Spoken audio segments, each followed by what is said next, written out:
Hey guys, today in this video I'm going to tell you how to reset app layout on your iPhone.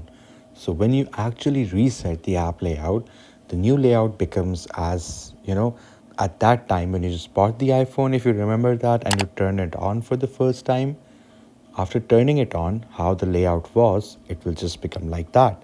So how to do it? Let me just tell you how you can. You have to go to settings, and then let me just go back.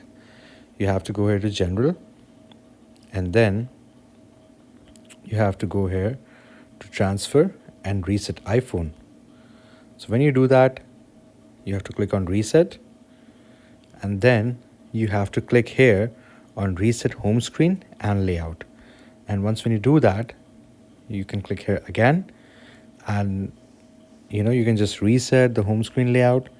And this is as simple as it is. I right now don't want to reset it because I have it in a specific order, but if you do that, if you click here, it is just going to reset it according to alphabetical order or according to how it used to be when the phone was first turned on for the first time.